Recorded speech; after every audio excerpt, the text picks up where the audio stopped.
Bismillahirrahmanirrahim. Assalamualaikum warahmatullahi wabarakatuh. Sebelumnya, izin memperkenalkan diri. Nama saya Hijatul Lahana Istiqomah, NIM 191240055. Saya berasal dari program studi Pendidikan Guru Madrasah Ibtidaiyah semester 4 kelas B. Pada video kali ini saya akan menjelaskan materi tentang KTSP, yaitu kurikulum tingkat satuan pendidikan yang berkaitan dengan kurikulum yang efektif.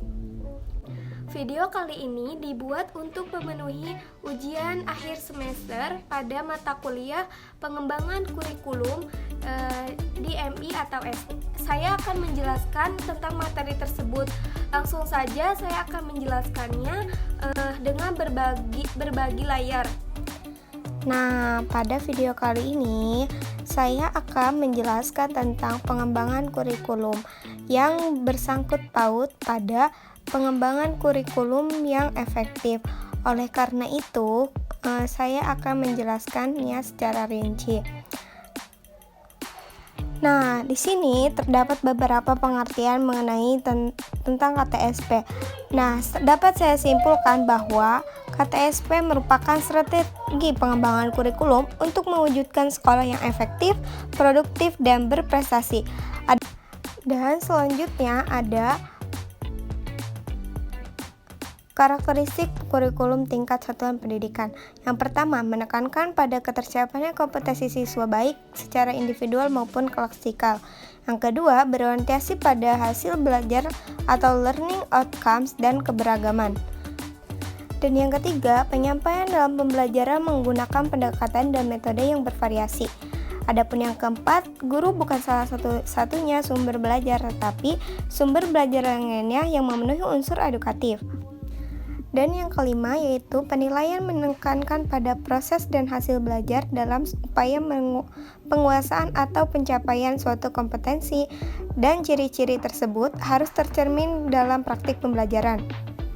Dari karakteristik pada kurikulum tingkat satuan pendidikan ini mencerminkan bahwa setiap kurikulum yang dibuat pemerintah itu mengandung unsur agar setiap kebutuhan sekolah itu terpenuhi.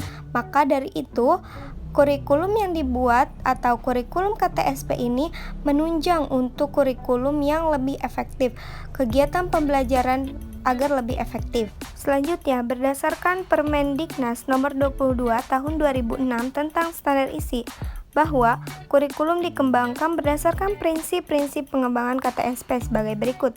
1. Berpusat pada potensi perkembangan, kebutuhan, dan kepentingan peserta didik lingkungannya. Yang kedua, beragam dan terpadu. Yang ketiga, tanggap terhadap perkembangan ilmu pengetahuan dan teknologi dan seni. Yang keempat, relevan dengan kebutuhan kehidupan. Oke, lanjut. Yang kelima, menyeluruh dan berkesinambungan. Yang keenam, belajar sepanjang hayat. Dan yang ketujuh adalah seimbang antara kepentingan nasional dan kepentingan daerah. Nah, berdasarkan peraturan yang telah dikeluarkan oleh pemerintah dengan prinsip-prinsip perkembangan atau pengembangan kurikulum KTSP itu menandakan bahwa suatu kebijakan yang dibuat untuk menerapkan kurikulum yang efektif pada tingkat satuan pendidikan. Oleh karena itu, dibuatlah kebijakan-kebijakan yang nantinya untuk diterapkan di dalam kegiatan atau di suatu instansi. Oke, selanjutnya kita ke prinsip-prinsip pelaksanaan KTSP. Yang A, didasarkan pada potensi, perkembangan, dan kondisi peserta didik untuk menguasai kompetensi yang berguna bagi dirinya. B, menegakkan kelima pilar belajar. C. Kemungkinan peserta didik mendapat pelayanan yang bersifat perbaikan, pengayaan, dan pencapaian sesuai dengan potensi. Yang D. Dilaksanakan dalam suasana hubungan peserta didik dan pendidik yang saling menerima dan menghargai, akrab, terbuka, dan hangat. Yang E. Dilaksanakan dengan mendayakan kondisi alam, sosial, dan budaya serta kekayaan daerah.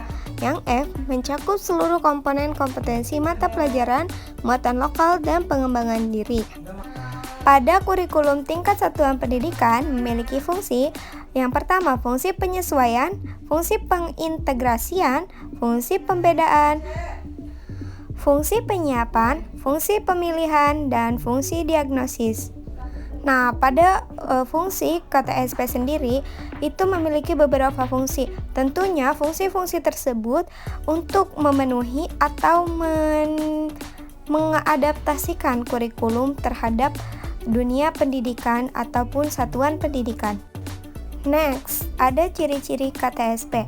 Yang pertama, KTSP memberi kebebasan pada tiap-tiap sekolah untuk menyelenggarakan program pendidikan sesuai dengan kondisi lingkungan sekolah, kemampuan peserta didik, sumber daya yang bersedia, dan kekhasan daerah.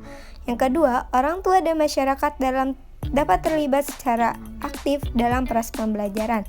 Yang ketiga, guru harus mandiri dan kreatif.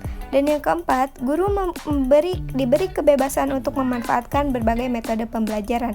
Jadi, pada kurikulum KTSP ini, guru berperan penting penuh dalam kegiatan pembelajaran. Next, penghujung. Thank you. Nah, mungkin hanya itu yang bisa dapat saya sampaikan. Kurang lebihnya saya memohon maaf apabila ada kesalahan atau kekeliruan dalam pembuatan video ini. Mungkin saya cukupkan sampai di sini. Wallahul muwaffiq ila aqwamit thoriq. Wassalamualaikum warahmatullahi wabarakatuh.